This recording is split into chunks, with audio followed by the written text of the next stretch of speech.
इत्यादि को जो उन्होंने गिना ये मोटे दाने माने जाते हैं और वह बहुत महीन बन जाता है और वो पेट में ही जम जाता है।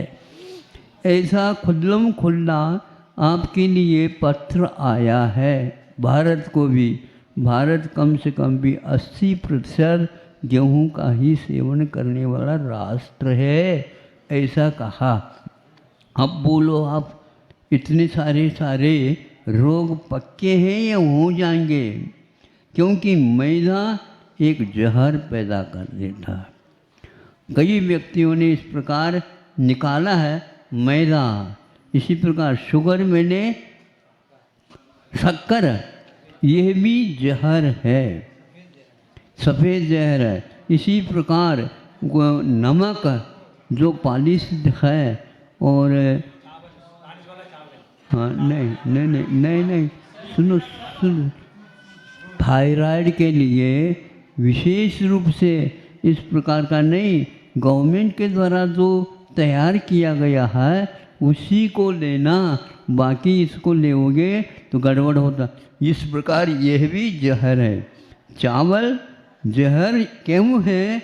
क्योंकि उसके ऊपर जो रलाई रहती है जो पौष्टिक रहती है और वह रोग वर्धक नहीं, रोग नाशक भी है और सभी प्रकार से वह देसी बीज है, उसको आप ले सकते हैं। लेकिन पॉलिश किया हुआ जो चावल है, देखते रहते हैं, अखंड अक्षत प्राप्त, अखंड तो है लेकिन आपके लिए भीतर जाएगा वह जहर का काम करेगा, खुल्लम खुल्ला लिखा हुआ है। बताओ, इसीलिए इन चावलों को महत्व मत दो। जो पहले कैसे बनते थे?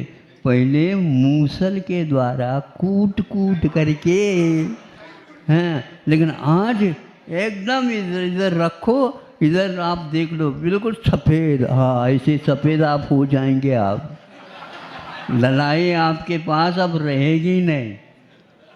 डॉक्टर लोग दिखते हैं ना यूं करके, अरे बिल्कुल सफ़ेद दिखता है यार है? ऐसा होने की नौबत आ गई। इसी प्रकार एक और है, जो गाय जर्सी मानी जाती है उसको भी सेवन नहीं करना, देसी गाय का ही ले नहीं है तो भैंस का भी ले सकते हैं। लेकिन भैंस, उसके दूध में भी बहुत इस प्रकार की क्षमता शक्ति विद्यमान है। देख करके आपको करना होगा, समझ करके करना होगा। जीवन हम जी रहे हैं खाने के लिए नहीं, किंतु खाते हैं जीने के लिए।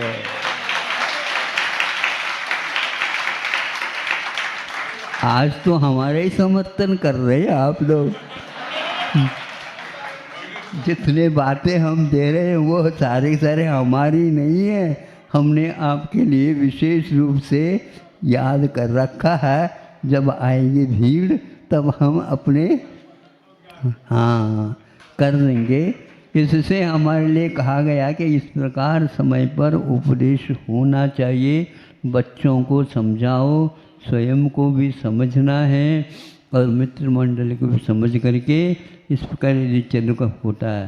तो मोदी साहब ने भी ये कहा, 1 साल में, कौन सा है, हाँ, वो ये जो 5-6 जो धान हमने आपके सामने रखा ना, इसके लिए 1 वर्ष में वह 1 वर्ष तक रखा है उसके नाम से।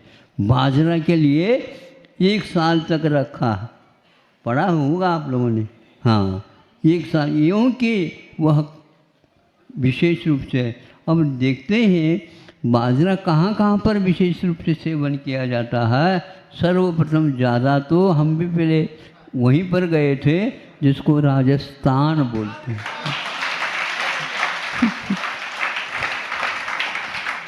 हमने कहा ये क्या है? ये बाजरे का खिचड़ा है, हमारा खिचड़ा।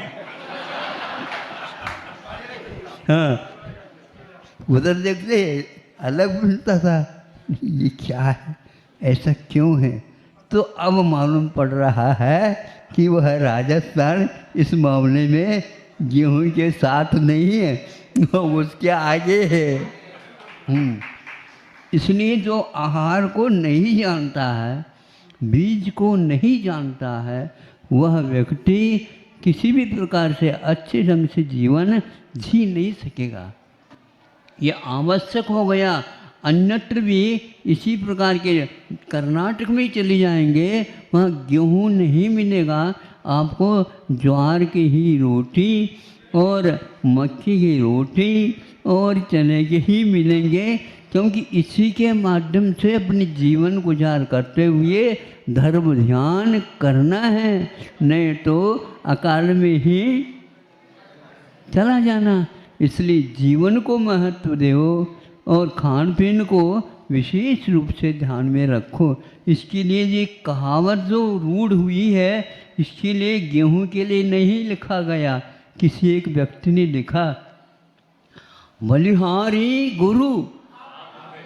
नहीं, सुनो, ऐसा नहीं, गुरु की बात नहीं है, सुनो तो, बलिहारी गुरु बाजरा। बाजरा को उन्होंने गुरु कहा है।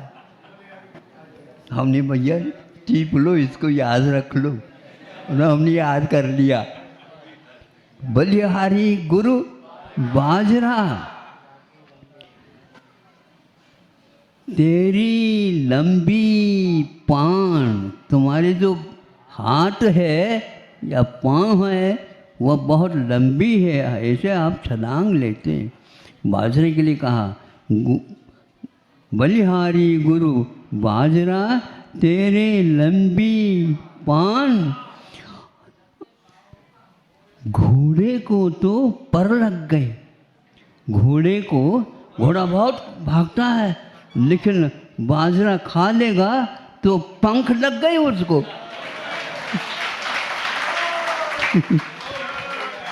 तो घोड़े को तो पर लग गए, बूढ़े हुए जवान। भारत कोशिश कर रहा है, कश्मीर वाले भी वर्षों से इन धर्म प्रवास से दूर रहे हैं, उनको भी ये सारा भारत के इतिहास को सिखाना पढ़ाना है। आप लोग अच्छे ढंग से शासन के साथ हो जाएं तो अब सब ये काम होने वाला है। इतना ही पर्याप्त है। जो बहुत सारी और भी चीज़ें थी, लेकिन जब कभी और देख लेंगे। अहिंसा परमो। आप लोग सूर्य से उन दिनों में धूप की इच्छा रखते हैं।